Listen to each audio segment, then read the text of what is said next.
पाठशाला। आज हम इलेक्ट्रोस्टैटिक की बात करेंगे। तो इलेक्ट्रोस्टैटिक आपका काफ़ी इंपॉर्टेंट ब्रांच है 12th फिजिक्स का, क्योंकि इलेक्ट्रोडायनेमिक्स में इसका काफ़ी पोर्शन है। तो इलेक्ट्रोस्टैटिक के बारे में बात करते हैं। जनरली आपको अगर कुछ चीज़ें समझ में आती है, जनरली उनके नाम को अगर आप ब्रेक करेंगे तो आपको समझ में आ जाएगा, जैसे ज़्यादातर जगह पे ही होता है। तो इलेक्ट्रोस्टैटिक में अगर आप इसको ब्रेक करोगे तो इलेक्ट्रो मतलब चार्ज, स्टैटिक मतलब रेस्ट। तो charge at rest, charge at rest बहुत कॉमन सी बात है। चार्ज एट रेस्ट ये आपका इलेक्ट्रोस्टैटिक मतलब study of charge which is at rest. और रेस्ट और मोशन रिलेटिव होते हैं, तो आप जानते हैं। तो इसी के ऊपर बात करेंगे। इससे पहले कि हम बात करें कि चार्ज एट रेस्ट ये सब, तो सवाल आता है कि चार्ज है क्या? तो चार्ज है क्या? तो ये कुछ नया नहीं है, हमने बचपन से चार्ज को ऑब्जर्व किया है। जैसे बिजली का कड़कना, ये भी चार्ज है। उसमें क्या होता है, बादल और जमीन आपके नेगेटिव और डिफरेंट अपोजिट चार्ज हो जाते हैं। या फिर जब आपने घर पे देखा होगा, स्टोव जलाने के लिए हम लाइटर इस्तेमाल करते हैं, वो वाले लाइटर, इलेक्ट्रिक लाइटर, उसमें भी स्पार्क देखने को मिलता है, वो भी चार्ज है। और आपने देखा होगा कि जब आपके पास वो टीवी हो, डिब्बे वाली टीवी, और जब जैसे ही आप बंद करते उसके बाद अगर आप हाथ लेके जाओगे तो आपके बाल उसकी तरफ अट्रैक्ट होने लगते हैं। या फिर आपने देखा होगा स्कूल में जब सर्दियों में लोग टोपी पहनते हैं, फिर टोपी पहन के जब उतारते हैं तो टोपी में बाल अट्रैक्ट होता है। वैसे ही सर में रख किया स्केल वगैरह तो कागज होता है। तो बहुत सारे फिनोमिना, बहुत सारे फिनोमिना। ये एक और फिनोमिना बहुत फेमस है, मुझे काफ़ी सही लगता है। जैसे जब आप सर्दी में सोते हो कंबल में, तो जब आप करवट वगैरह लेते हो, फिर अपने शरीर को हिलाते हो, इधर उधर मूव करते हो, तो हल्की हल्की स्पार्क आती है। अगर ध्यान से नोटिस करो बंद अंधेरे कमरे में, तो आपको दिखाई देगी, वो भी इलेक्ट्रिकल डिस्चार्ज। तो चार्ज बहुत कॉमन चीज़ है, हम बचपन से इसको ऑब्जर्व करते हैं। पर फिर भी अगर आपसे कोई पूछेगा चार्ज क्या है, तो आप उसको एक एग्जैक्ट में बता नहीं पाओगे चार्ज है क्या। तो हम उसी के बारे में बात करेंगे आज। बाय कन्वेंशन चार्ज दो तरीके होते हैं हमारे पास, पॉजिटिव नेगेटिव, सब जानते हैं। और डिफरेंट चार्ज अट्रैक्ट करते हैं और लाइक रिपेल करते हैं। मतलब पॉजिटिव नेगेटिव अट्रैक्ट करेंगे और पॉजिटिव रिपेल करेंगे, नेगेटिव रिपेल करेंगे। ये तो सब जानते हैं।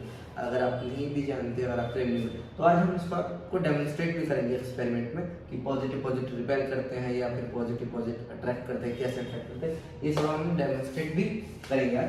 तो बाय कन्वेंशन पॉजिटिव होता है, एक नेगेटिव होता है, एक न्यूट्रल भी होता है, जिसके बारे में बात करेंगे। तो पॉजिटिव ये तो हम जानते हैं, अट्रैक्ट रिपल्शन ये सब फेमिलियर है। पर एक्चुअली में चार्ज होता क्या? एक्चुअली में चार्ज क्या होता है, हम उसके ऊपर बात करेंगे। तो चार्ज क्या है? Anything which experience force in electromagnetic field is charge. Charge is what which experience force in electromagnetic field. Electromagnetic field में जो फोर्स एक्सपीरियंस करे वो आपका चार्ज है। जैसे मैंने कहा कि जनरली आप अगर आप किसी भी नाम को ब्रेक करेंगे तो आपको उसका मतलब समझाते हैं। जैसे इलेक्ट्रोमैग्नेटिक को अगर आप ब्रेक करो तो ये इलेक्ट्रो और मैग्नेटिक ऐसे दो हिस्से होते हैं, इसके इलेक्ट्रिक फील्ड और एक मैग्नेटिक फील्ड।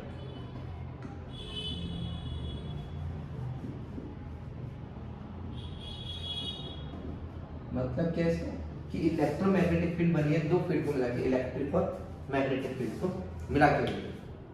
तो कोई भी चार्ज पार्टिकल अगर आपका इलेक्ट्रिक या मैग्नेटिक फील्ड में आएगा तो क्या एक्सपीरियंस करता है? फोर्स एक्सपीरियंस करता है, और वो क्या लाता है? चार्ज।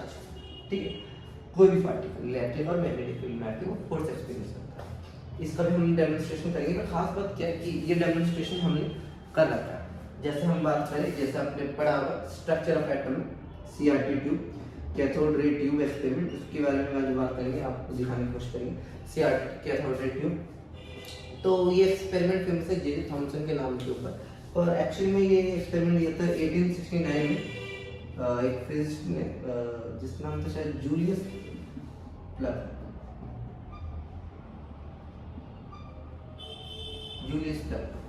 ठीक है, हाँ, जूलियस प्लगर ने ये CRT ट्यूब दिया था 1869 में।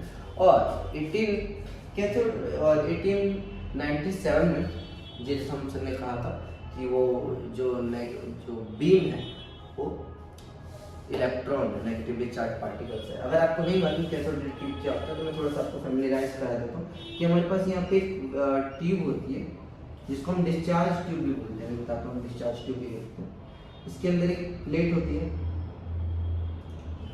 ये कनेक्ट होती है super high voltage. Super high voltage मतलब किलो वोल्ट्स में होती है, मतलब 10 किलो वोल्ट से लेकर 30 किलो वोल्ट के बीच में होती है, ठीक, काफी हाई वोल्टेज।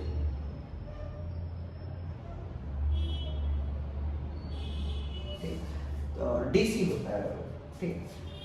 ये आपका पॉजिटिव टर्मिनल से कनेक्ट करके आपका एनोड होता है और ये कैथोड होता है।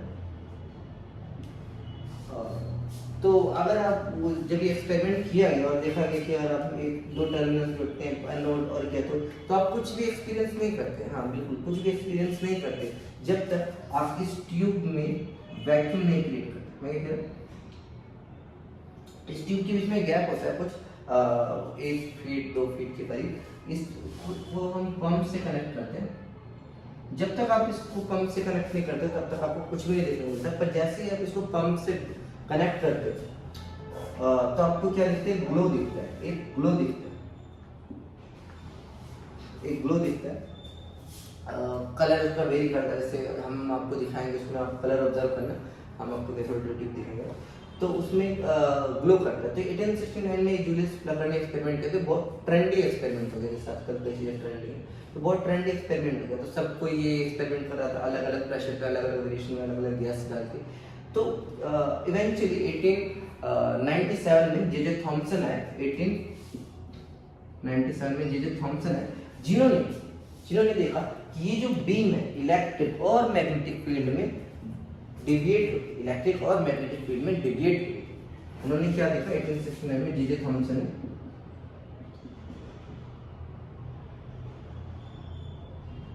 कि अगर इस डिस्चार्ज ट्यूब को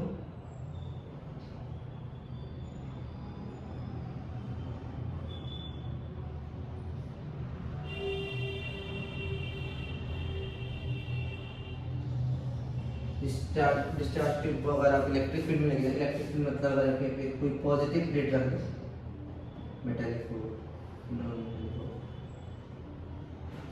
और नीचे नेगेटिव प्लेट रख दे, जरूरी नहीं है कि यही ओरिएंटेशन की, अलग अलग ओरिएंटेशन, तो ये बीम शिफ्ट हुई ऊपर की तरफ, ये बीम शिफ्ट हुई ऊपर की तरफ और वाइस वर्सा, नेगेटिव में नीचे की तरफ शिफ्ट हुई।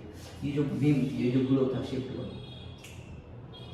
तो कई लोगों को क्या लगता है कि लाइट है, ये बीम है, तो जे थॉमसन ने देखा इलेक्ट्रिक और मैग्नेटिक फील्ड में डेविएशन शो कर रहा है जो लाइट नहीं करती थी उस टाइम। उस टाइम मैंने देखा कि हमारे पास कुछ एक्सपेरिमेंट है, जैसे स्टार जीमन इफेक्ट, स्टार इफेक्ट, उसके बारे में बात करेंगे थ्रू आउट द कोर्स, ठीक है। तो जे थॉमसन ने ऑब्जर्व किया कि जो बीम है इलेक्ट्रिक और मैग्नेटिक फील्ड में डेविएशन शो कर रही है, जो किसकी डेफिनेशन है, जैसे मैंने आपको बताया इलेक्ट्रिक चार्ज के which experience force in electric and magnetic field. तो यहाँ से जे थॉमसन ने कंक्लूड किया कि एक बीम चार्ज पार्टिकल की बीम है जो कहाँ से कहाँ जा रही है, कहाँ से कहाँ जा रही है, कैथोड से एनोड जा रही है, कैथोड से एनोड जा रही है।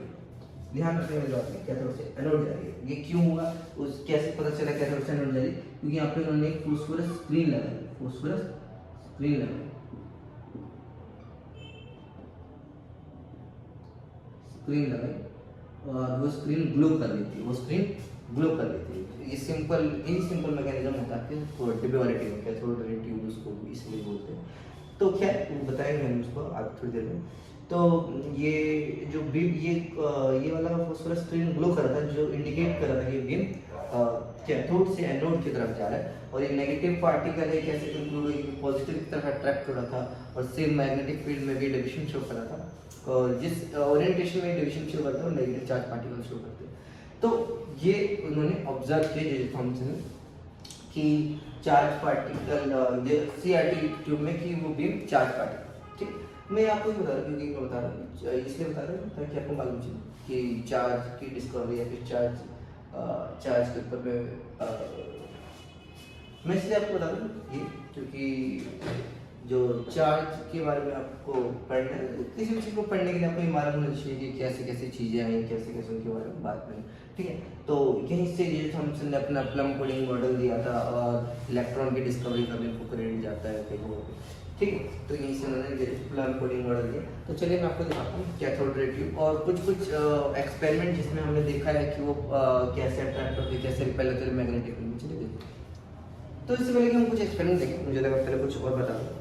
कुछ एक्सपेरिमेंट देखें, आपको कुछ चीज़ें और मालूम होनी चाहिए कि जैसे कि कोई भी बॉडी चार्ज कब होती है, पॉजिटिवली या नेगेटिवली चार्ज कब होती है। वैसे तो बहुत बेसिक बात है, फिर भी पॉजिटिवली चार्ज या नेगेटिवली चार्ज कब होती है और चार्ज को नापा कैसे जाता है, चार्ज को मेजर कैसे किया जाता है। तो ये हमने यूनिट डायमेंशन पढ़ा था, किसी भी चीज़ को नापने के लिए हमारे पास कोई ना कोई यूनिट है। तो चार्ज को नापने के लिए हमारे पास एक यूनिट है कूलम, चार्ज को नापने के लिए हमारे पास एक यूनिट है कूलम, इसका नोटेशन है C। ठीक है, तो अब रही सही बात कि चार्ज, कोई भी पार्टिकल चार्ज कैसे होता है, पार्टिकल या मैटर जो भी चार्ज कैसे होता है और चार्ज कैसे होता है उसको समझते हैं। जैसे अगर आपके पास कोई भी पार्टिकल है, इतना तो आपको मालूम होगा कि कोई पार्टिकल एटम्स से बनता है, उसके पास इलेक्ट्रॉन होते हैं, प्रोटॉन होते हैं। तो अगर कोई भी बॉडी गेन करता है इलेक्ट्रॉन तो बन जाता है नेगेटिवली चार्ज। ठीक है, और अगर कोई भी बॉडी लूज करता है इलेक्ट्रॉन तो बन जाता है पॉजिटिवली चार्ज। बहुत सिंपल सी बात है, बात कर ली। तो कोई भी बॉडी चार्ज या चार्ज होगा पॉजिटिव या नेगेटिव, डिपेंड करता है कि उसने इलेक्ट्रॉन गेन किए या लूज किया। ऐसा क्यों, इलेक्ट्रॉन गेन करने से नेगेटिव क्यों और इलेक्ट्रॉन लूज करने से पॉजिटिव क्यों। तो मैं इसको आपको एक एग्जांपल से बता देता हूँ। एग्जांपल ले लो, हम हाइड्रोजन का एटम ले लेते हैं, उसके पास एक प्रोटॉन होता है और एक इलेक्ट्रॉन। अगर वो एक इलेक्ट्रॉन गेन करे, जो कि वो नहीं करेगा जनरली क्योंकि बहुत छोटा एटम है, एक इलेक्ट्रॉन गेन करे तो इसके पास एक पॉजिटिव और एक नेगेटिव और एक पॉजिटिव और एक नेगेटिव। ये तो आपको मालूम हो कि एक प्रोटॉन और एक इलेक्ट्रॉन दोनों का चार्ज इक्वल होता है मैग्नीट्यूड में। ठीक, दोनों का चार्ज इक्वल होता है मैग्नीट्यूड में। एक प्रोटॉन का चार्ज होता है 1.609 × 10⁻⁻19 कूलम और एक इलेक्ट्रॉन का चार्ज होता है सेम, बस नेगेटिव।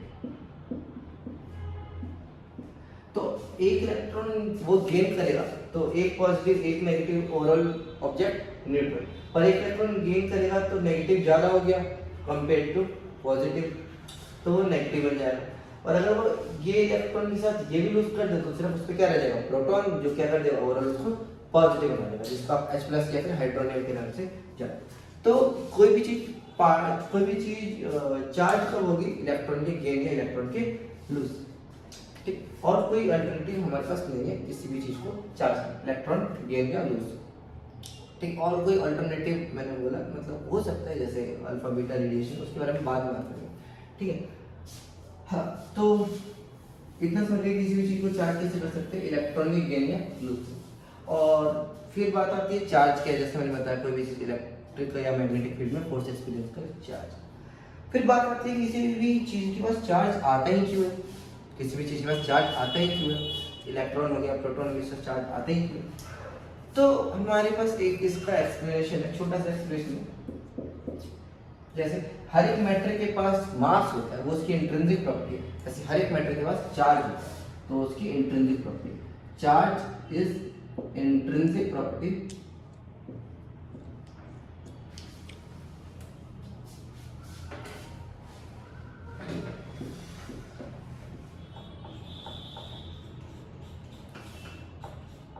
Property of matter.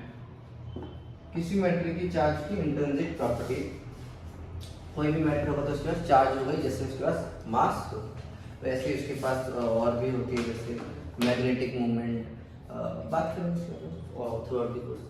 ठीक है, अब बात होती है कि चार्ज का ट्रांसफर कर दिया, चार्ज का ट्रांसफर करने के लिए इलेक्ट्रॉन या प्रोटॉन की आती है। तो फिर बात आती है कि हमारे पास क्या सबसे स्मॉलेस्ट चीज है चार्ज, मतलब कितना। जैसे अगर मैं कहता हूँ कि ये ऑब्जेक्ट ए है वो ये क्या स्मॉलेस्ट चार्ज गेन या क्या स्मॉलेस्ट चार्ज लूज कर सकता है, तो हम बोलते हैं कि वो क्या है, 1 इलेक्ट्रॉन का चार्ज। 1 इलेक्ट्रॉन का चार्ज उसका स्मॉलेस्ट चार्ज है जो गेन या लूज कर सकता है। कहने का मतलब क्या है कि कोई भी बॉडी पे जितना भी चार्ज है, इसके ऊपर जितना भी चार्ज होगा, जितना भी चार्ज होगा वो किसके इक्वल होगा, n इंटू पी। क्यों कहा हमने, क्योंकि जो स्मॉलेस्ट यूनिट है चार्ज, स्मॉलेस्ट यूनिट है जो इंडिपेंडेंटली एग्जिस्ट कर सकती है वो है इलेक्ट्रॉन। कोई भी चीज इलेक्ट्रॉन के इंटीग्रल में ही चार्ज गेन या लूज करेगा। जैसे 5 इलेक्ट्रॉन का चार्ज गेन करेगा, 5 इलेक्ट्रॉन का चार्ज लूज करेगा। कोई भी फ्रैक्शन नहीं होगा कि 5/2 इलेक्ट्रॉन का चार्ज गेन किया या 5/2 इलेक्ट्रॉन का चार्ज लूज किया। ठीक, तो इलेक्ट्रॉन क्या है कि electron smallest independent charge which can exist. पर क्या स्मॉलेस्ट चार्ज नहीं, आपको लग रहा है मैं दो बातें करूँ, पर ऐसा नहीं। मैं क्या कह रहा हूँ, इलेक्ट्रॉन क्या है, अच्छा इलेक्ट्रॉन पहली बात ये एलिमेंट्री पार्टिकल है। मैं बताता हूँ एलिमेंट्री क्या होता है। एलिमेंट्री पार्टिकल और ये क्या, smallest independent charge, smallest independent charge. Elementary का मतलब बता सकता हूँ, उससे पहले जरा देखो, smallest independent charge which can exist. क्या इससे छोटे और चार्ज है हमारे पास, तो हाँ है। जरा देखिए मैं बताता हूँ कि मान लो हमने एक प्रोटॉन लिया, मैं इसको थोड़ा बड़ा बनाऊंगा।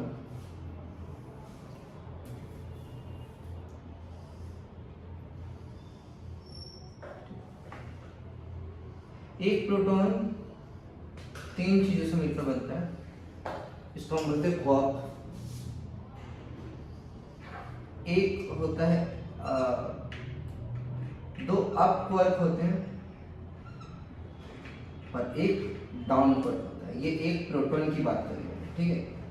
तो प्रोटॉन एलिमेंट्री नहीं, एलिमेंट्री क्या होता है कि जो सिर्फ वो एलिमेंट्री क्या होता है जो किसी और चीज से ना बना, ठीक है। तो प्रोटॉन एक्चुअली में किससे बना है, प्रोटॉन बना है क्वार्क से। कितने, 2 अप और एक डाउन से, 2 अप और एक डाउन से। और इलेक्ट्रॉन किसी भी चीज से नहीं बना, इलेक्ट्रॉन एलिमेंट्री पार्टिकल। एक्चुअली में इलेक्ट्रॉन एलिमेंट्री पार्टिकल, अगर आप क्वांटम मैकेनिक्स थोड़ी पढ़ेंगे तो उसमें आप पाएंगे इलेक्ट्रॉन एलिमेंट्री पार्टिकल, ठीक है। तो मैंने क्या कहा था कि थोड़ी देर पहले कि इलेक्ट्रॉन और प्रोटॉन का चार्ज सेम होता है मैग्नीट्यूड में। तो इसका मतलब क्या हुआ कि 1 क्वार्क का चार्ज क्या होगा, 1 क्वार्क का चार्ज कितना हुआ, इलेक्ट्रॉन मतलब पॉजिटिव इलेक्ट्रॉन के चार्ज अपॉन में 3। हाँ, तो मतलब इलेक्ट्रॉन से छोटा चार्ज भी एग्जिस्ट करता है, इलेक्ट्रॉन से छोटा चार्ज भी एग्जिस्ट करता है, पर वो इंडिपेंडेंट नहीं है। वो किसके अंदर है, प्रोटॉन के अंदर। सिर्फ प्रोटॉन के नहीं, वाली भी चीजों के अंदर होता है, ठीक। तो एक प्रोटॉन के अंदर हमारे पास क्या होता है, 2 अप क्वार्क और एक डाउन क्वार्क। तो प्रोटॉन एलिमेंट्री नहीं पर इलेक्ट्रॉन एलिमेंट्री। तो इलेक्ट्रॉन एलिमेंट्री भी और साथ साथ smallest independent charge which can exist. समझ। तो इसी से रिलेटेड हम आपको थोड़ी चीज़ें दिखाएंगे, इलेक्ट्रोस्टैटिक फोर्स और कुछ इलेक्ट्रोस्टैटिक फोर्स और कैथोड ट्यूब के बारे में। चलिए आप देखते हैं।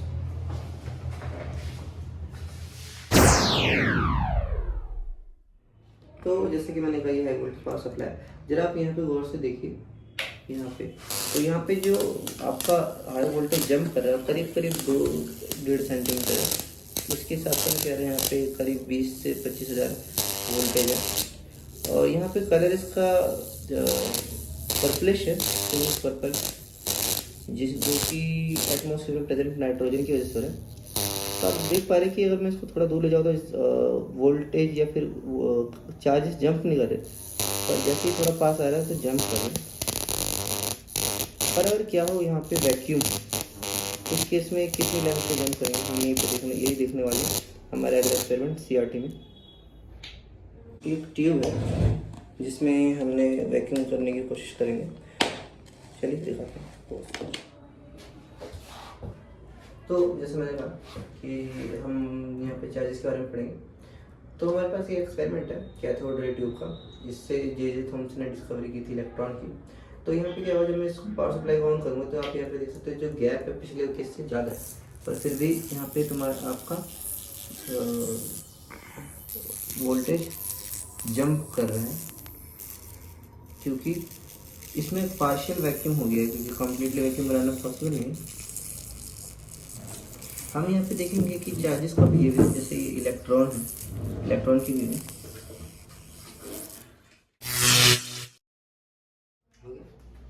तो मैंने अभी जैसे आपको बताया कि जो आपकी कैथोड रे ट्यूब है या फिर कैथोड रे है, वो रिफ्लेक्शन शो करती है इलेक्ट्रिक और मैग्नेटिक फील्ड में।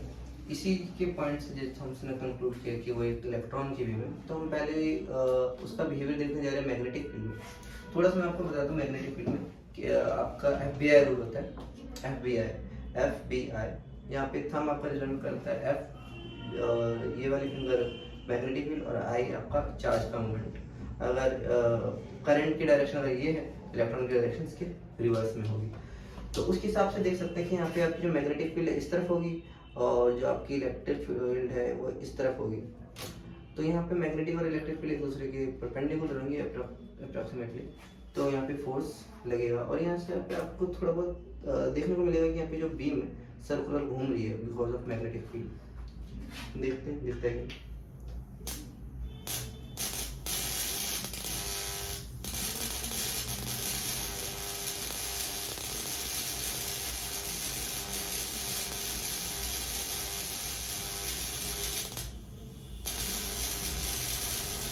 देख पा रहे हो।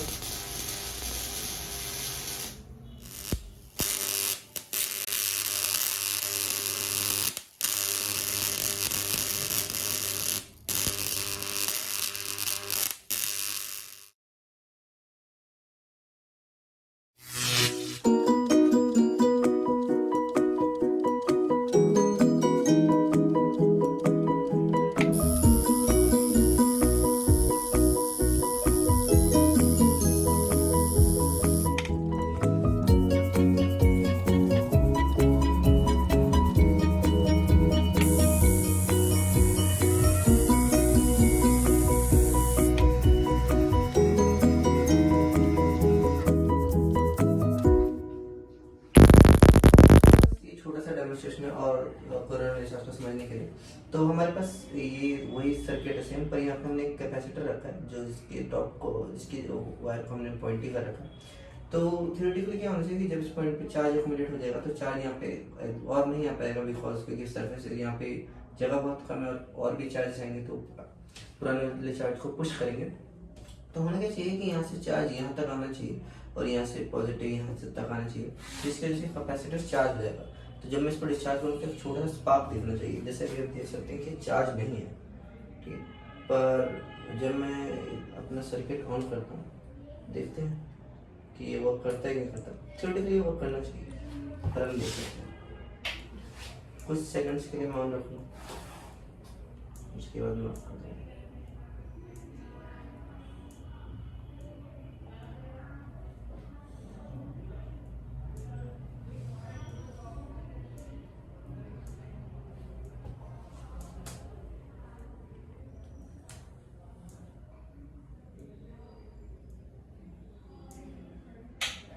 देखते हैं कि चालू हुआ कि नहीं।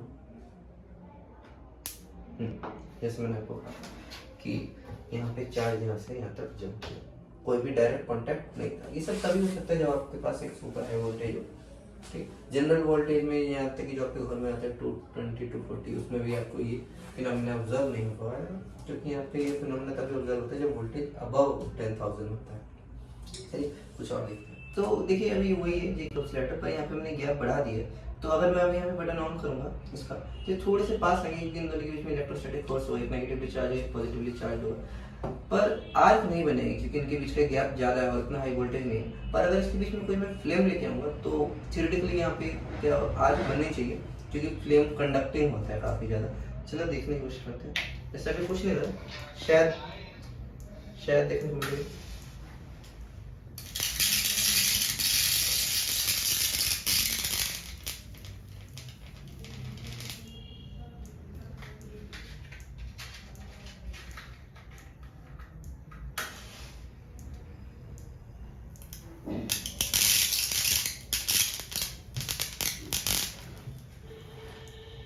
देख पा रहे हैं जैसे कि जब हम इसके पास फ्लेम लेके जा रहे हैं तो आर्क बन रही है और यहाँ फ्लेम थोड़ा बहुत बिहेवियर शो कर रहा है। फ्लेम, फ्लेम भी चार्ज पार्टिकल्स के होते हैं, तो पोलैरिटी के हिसाब से ये अट्रैक्ट हो रहे हैं। तो जैसे कि मैंने कहा कि फ्लेम आपका कंडक्टिंग होता है, इसी के ऊपर बेस था। ठीक, चलिए।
तो जैसा अभी आपने कुछ कुछ चीज़ें देखी, चार्ज का बिहेवियर मैग्नेटिक फील्ड में, चार्ज का बिहेवियर इलेक्ट्रिक फील्ड में, और कैथोड रे ट्यूब, और भी चीज़ें देखी आपने, कई सारी चीज़ें देखी, इलेक्ट्रोस्टैटिक फोर्स वगैरह।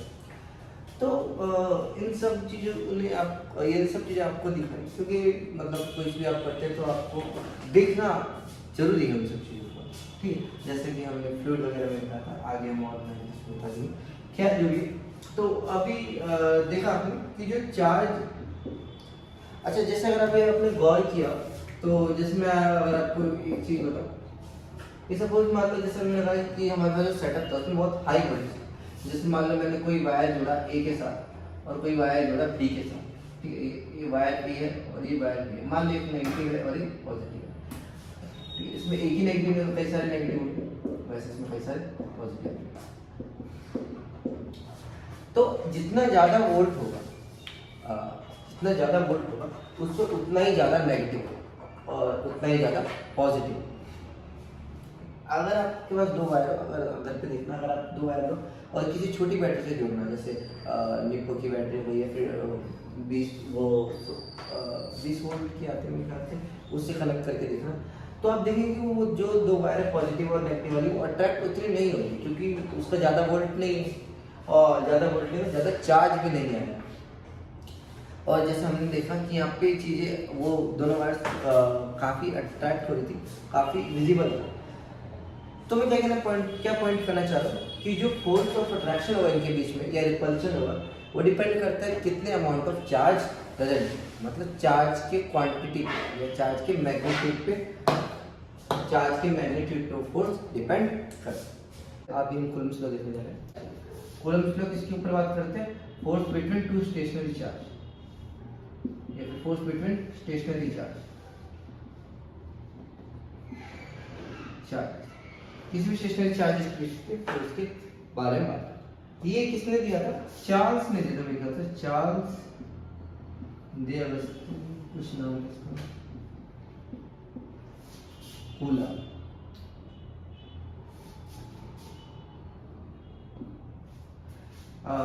मेरे ख्याल से 1785 में भी उन्होंने कूलम्ब्स लॉ दिया था।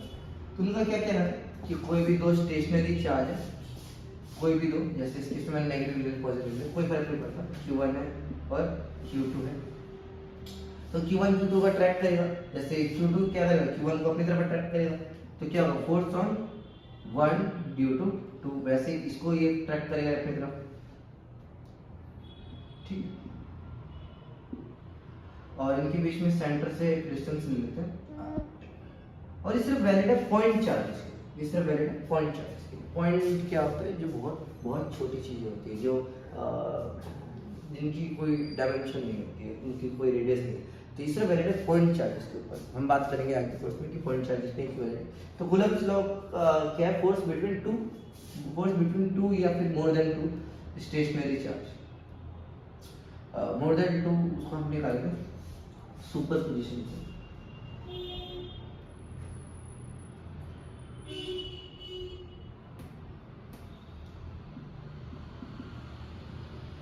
Sorry force between stationary point charges, point charges, ठीक। इसमें वैलिड याद रखना पॉइंट चार्जेस के ऊपर, ठीक। पर इसे आप एक जस्ट ले सकते हैं कि हाँ ये और थोड़ा बहुत रिलेट कर सकते हैं। इसके भी हम आगे बात करेंगे पैरेलल प्लेट कैपेसिटर वगैरह। तो क्या कह रहा हूँ कि कोई भी दो पॉइंट चार्जेस है, कोई भी दो पॉइंट चार्जेस, उनके बीच का डिस्टेंस r है। तो जो उनके बीच में जो फोर्स होगा, कूलम्ब्स लॉ कहते हैं कि जो उनके बीच में जो फोर्स होगा उसका जो मैग्नीट्यूड है, ये तो आप जानते हैं न्यूटन थर्ड लॉ के अकॉर्डिंग, जो अगर F2 Q1 इसको अपने तरफ अट्रैक्ट करे तो Q2 भी इसको अपने तरफ अट्रैक्ट करे, every action is equal to opposite reaction. तो F21 को अगर मैं पॉजिटिव मानूं तो दूसरा क्या बन नेगेटिव, न्यूटन थर्ड। तो कूलम्ब्स क्या कहते हैं कि जो दो स्टेशनरी चार्ज के बीच में जो फोर्स होगा, स्टेशनरी याद रखना, स्टेशनरी मतलब Q1 के रिलेटिव में ये रेस्ट पे और Q1 के रिस्पेक्ट में Q2 के रिस्पेक्ट में Q1 रेस्ट पे, ठीक। इसको ऐसे समझ सकते हो कि जैसे आपके पास एक कार है, शूट ही हो रहा, क्यों हो रहा है आप दिया ना इसमें, अरे वो लो बैटरी हो आ गया ना, ठीक। तो स्टार्ट करें। हाँ, जैसे ये कार, सॉरी फॉर डिस्टर्बेंस। तो जैसे हमारे पास कार में क्या कहते हैं स्टेशनरी का क्या मतलब कि आपके पास कार है, इसके अंदर मान लो कोई चार्ज है ये और कोई चार्ज है ये। जैसे आप मान लो आप एक चार्ज हो और एक कोई और चार्ज है, तो अगर ये कार मूव कर रही है और आप दोनों अपनी अपनी सीटों पर बैठे हो तो आपके रिस्पेक्ट में ये रेस्ट और इसके रिस्पेक्ट में ये रेस्ट है, फर्क नहीं पड़ता कार मूव करे रेस्ट में, ग्राउंड के रिस्पेक्ट में, आप दोनों एक दूसरे के रिस्पेक्ट में रेस्ट करें। वैसे दो चार्ज आपस में एक दूसरे के रिस्पेक्ट में रेस्ट होनी चाहिए इस लॉ के लिए। तो कूलम्ब से कहते हैं कि अगर कोई भी दो चार्ज रेस्ट पे एक दूसरे के रिस्पेक्ट में, तो उनका जो फोर्स होगा, उनका जो मैग्नीट्यूड होगा फोर्स का, वो डायरेक्टली प्रोपोर्शनल होगा उन दोनों के चार्ज के प्रोडक्ट के, और इनवर्सली प्रोपोर्शनल होगा उन दोनों के बीच के डिस्टेंस के स्क्वायर। मतलब जो फोर्स होगा, फोर्स का जो मैग्नीट्यूड होगा वो डिपेंड करेगा Q1 और Q2 के प्रोडक्ट के, Q1 Q2 के प्रोडक्ट के, ठीक। साइन मैटर नहीं करता क्योंकि हम मैग्नीट्यूड की बात करें, साइन मैटर नहीं करता, और इनवर्सली प्रोपोर्शनल होगा उनके डिस्टेंस के स्क्वायर, ठीक। और अगर आप इन दोनों को कंबाइन करोगे तो आ जाएगा आपका F is directly proportional to Q1 Q2 R। Colour बदलते हो, ठीक। तो और इस कांस्टेंट को हटाएं तो आपके पास सॉरी इस प्रोपोर्शनलिटी को हटाएं तो आपके पास एक कांस्टेंट आएगा, उसको अभी हमने k कहा, और k की खुद की अपनी एक वैल्यू है, इसके ऊपर भी काम ही है। k की वैल्यू है यहाँ पे 1/4 पाई एप्सिलॉन नॉट, इसलिए क्योंकि हमने माना कि प्रोसेस वैक्यूम में होगा, ठीक है। इसको हम बोलते हैं एप्सिलॉन नॉट, ठीक। तो ये आपके पास है फॉर्मूला। तो ये क्या है, force between two stationery point charges, किसी भी दो स्टेशनरी पॉइंट चार्जेस के बीच में जो फोर्स होगा, इलेक्ट्रोस्टैटिक फोर्स होगा, उसको हम कह देंगे ये मतलब ये फॉर्मूला आपका इलेक्ट्रोस्टैटिक, समझ रहे कि यहाँ पे चार्ज आपके रेस्ट में और इनके बीच में जो फोर्स होगा इलेक्ट्रोस्टैटिक फोर्स, उसको दिया किसने, कूलम्ब। कूलम्ब मतलब ये डेफिनेशन, कूलम्ब मतलब क्या था कि दो आपके पॉइंट चार्जेस होंगे तो उनके बीच में जो फोर्स होगा वो डायरेक्ट प्रोपोर्शनल होगा उन दोनों के मैग्नीट्यूड और प्रोडक्ट के और डिस्टेंस के साथ उसका ये रिलेशन। इसका वेक्टर रिप्रेजेंटेशन भी है। वेक्टर रिप्रेजेंटेशन कैसे है, आप इसको ऐसे लिख सकते हैं,